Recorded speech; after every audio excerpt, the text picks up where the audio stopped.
जब एक लंबे अरसे तक प्रयास करने के बाद भी सफलता हाथ नहीं लगती तो निराशा होनी स्वाभाविक होती है। लेकिन इस निराशा में कुछ लोग अपने लक्ष्य को छोड़ देते हैं, नए रास्ते पर निकल जाते हैं, नया लक्ष्य चुन लेते हैं। लेकिन कुछ लोग ही होते हैं जो अपने पुराने रास्ते पर निरंतर चलते रहते हैं। अगर आप अपनी हार को स्वीकार करना सीख जाते हैं तो आपके जीतने के रास्ते खुल जाते हैं। क्योंकि सब लोग जीतने के पीछे ही तो लगे हुए हैं, लेकिन हारने के कितने तरीके हो सकते हैं ये कोई नहीं जानना चाहता। दोस्तों, तथागत गौतम बुद्ध का जीवन खुद में एक प्रेरणा है।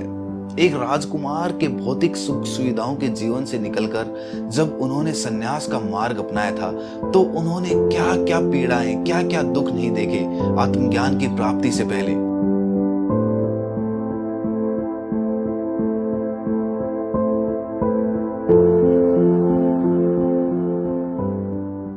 तथागत के जीवन की एक ऐसी घटना का उल्लेख करना चाहता हूं जब उन्होंने एक लाश, एक मुर्दा शरीर पे से उसका कफन उतारकर खुद का वस्त्र बना लिया था। जिन लोगों को अपने ऊपर संदेह होता है, अपनी काबिलियत पर, अपने लक्ष्य पर शंका होती है, तो ऐसे लोगों को तथागत गौतम बुद्ध के जीवन की इस घटना को जरूर सुनना चाहिए, जो उनके लिए निरंतर पथ प्रदर्शक का काम करेगी। दोस्तों, इससे पहले कि मैं तथागत के जीवन की इस घटना का उल्लेख करूं, मैं आपको बताना चाहता हूं कि काफी लोग कमेंट करते हैं कि जो मेरे चैनल पर मैं कहानियां सुनाता हूं वो एआई वॉइस की होती है, यानी कि आर्टिफिशियल इंटेलिजेंस की वॉइस होती है। लेकिन आप मेरी आवाज अगर सुन रहे हैं तो आपको ये पता चल गया होगा कि ये किसी एआई की वॉइस नहीं है, ये मेरी खुद की ही आवाज है। इससे पहले कि आप इस कहानी में खो जाएं, इस चैनल को सब्सक्राइब जरूर कर लें।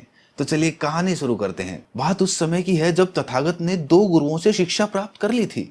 एक थे आचार्य आलार कालाम और दूसरे थे आचार्य उद्रक।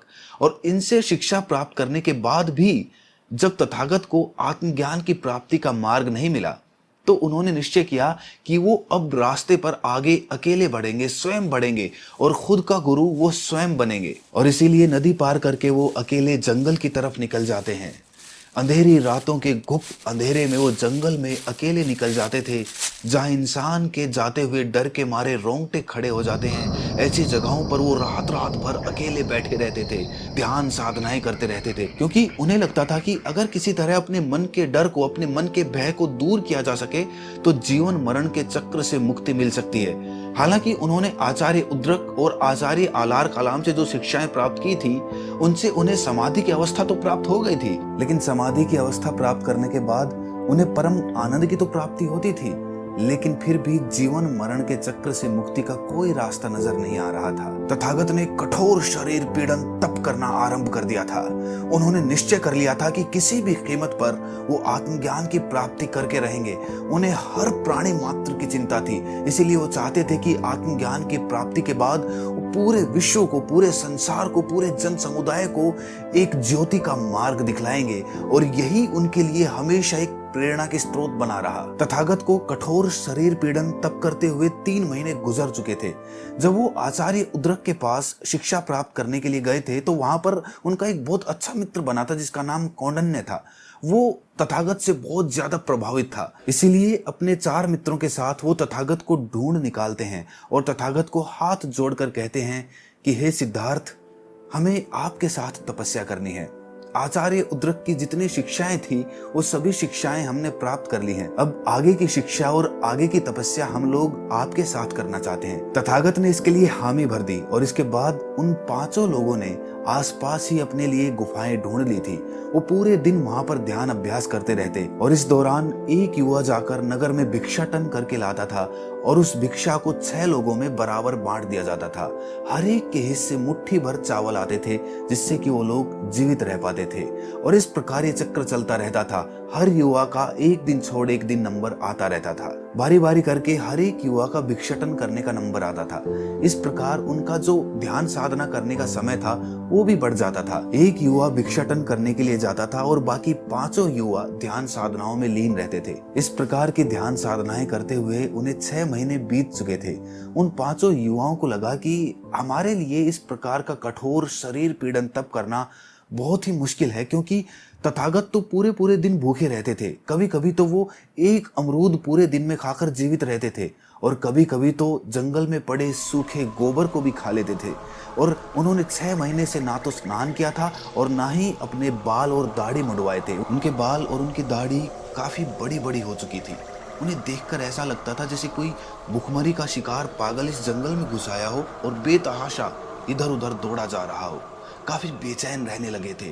कोई लक्ष्य, कोई मंजिल दिखाई नहीं दे रही थी। लेकिन ऐसे समय में भी ध्यान वो निरंतर करते थे, क्योंकि ध्यान ही एकमात्र ऐसा सहारा था जो उन्हें इस गुप्त अंधेरे वाले जंगल में टिकाए हुए था। वरना तो इस दुनिया में उनका और दूसरा क्या सहारा था। वो तो इसी के लिए अपना घर छोड़कर निकले थे। और ऐसे ही एक दिन ध्यान करते समय उन्हें आत्मदृष्टि प्रदान हुई। उन्हें लगा कि अपने शरीर को पीड़ा पहुंचाने का ये आत्मज्ञान की प्राप्ति का रास्ता कितना भ्रांतिपूर्ण है। उन्हें किसी भी तरह कोई ऐसा रास्ता ढूंढना होगा जिससे कि वो आत्मज्ञान की प्राप्ति कर सके, क्योंकि अपने शरीर को पीड़ा पहुंचाने से हमारे मन को भी पीड़ा पहुंचती है। और जब तक हमारा मन आनंद या प्रसन्नता में नहीं रहेगा, तब तक ऐसी आत्मज्ञान की प्राप्ति का क्या फायदा, क्या लाभ।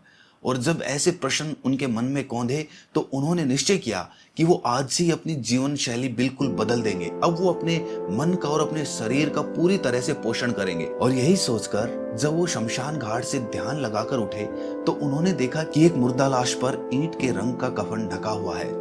उन्होंने सोचा कि इस मुर्दा को तो इस कफन की कोई आवश्यकता नहीं होने वाली, शायद ये कफन मेरे कुछ काम आ सके। उनके वस्त्र पूरी तरह से फट चुके थे, जिससे उनका बदन ढकना भी मुश्किल हो गया था। और इसीलिए अपना बदन ढकने के लिए उन्होंने वो कफन उस लाश पे से खींच लिया। वो मुर्दा शरीर एक अधेड़ उम्र की महिला का था। काफी समय से उसे वहां रखने के कारण उसका शरीर पूरी तरह से फूल गया था। ये देखकर तथागत को महसूस हुआ कि समय कितनी तेजी के साथ निकल जाता है। अगर युवावस्था में सत्य की प्राप्ति के लिए कोई उपाय ना किया जाए तो बुढ़ापा आने में ज्यादा समय नहीं लगता है।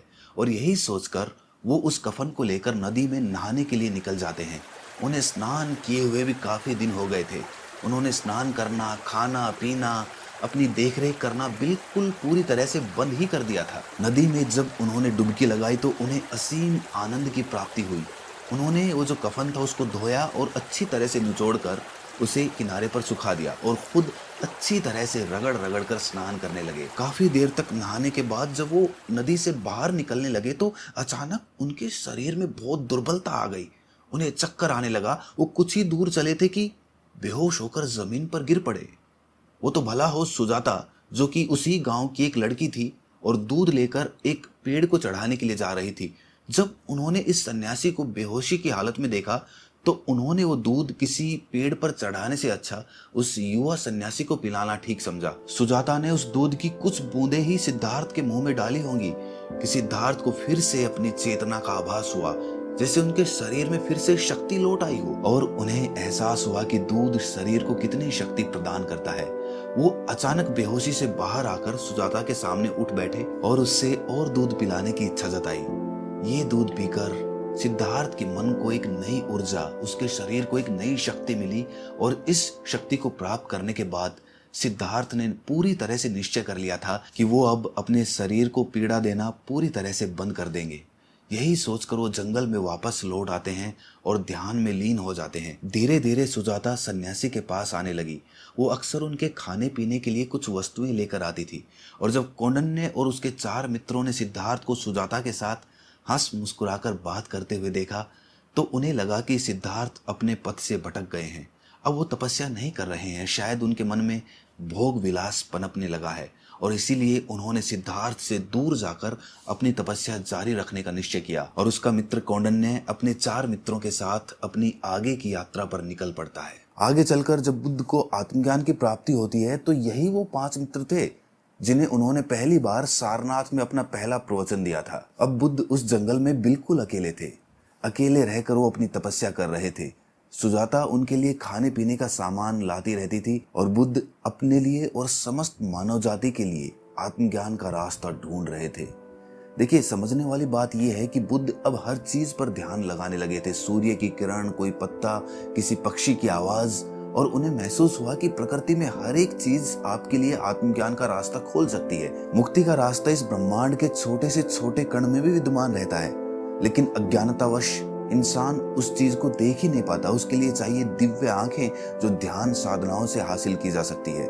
बुद्ध को यह बात अच्छी तरह से मालूम हो गई थी और इसीलिए उन्होंने अपना रास्ता इसी प्रकार तय करना जारी रखा। ये जो तथागत के जीवन की अद्भुत घटना थी, इससे हमें 3 सीख मिलती है। पहली कि अगर आपको किसी गुरु से शिक्षा लेनी है तो शिक्षा प्राप्त करने के बाद आप अपनी यात्रा को आगे जारी रखें, एक जगह पर ही अटक कर ना रहें। बहुत सारे लोग होते हैं जो एक जगह पर चले जाते हैं और फिर जीवन में आगे नहीं बढ़ पाते हैं। अगर आपको उनसे पूरी शिक्षा मिल चुकी है तो आपको अपनी यात्रा आगे बढ़ानी चाहिए, क्योंकि यात्रा हमेशा चलती रहती है। बहते हुए पानी की तरह बनो, एकदम नर्म, शीतल और दूसरों की प्यास बुझाने वाला, और जो हमेशा अपनी यात्रा में निरंतर रहता है। दूसरी सीख, आप जीवन के कठिन पलों में अपने आप को बिल्कुल अकेला पाएंगे, लेकिन उससे घबराना मत, क्योंकि वहीं से आपके जीवन के नए रास्ते खुलते हैं। हमने इस कहानी में सुना कि जब सुजाता बुद्ध के लिए खाना लेकर आती थी तो उनके मित्रों को इससे बड़ी ईर्ष्या होती थी।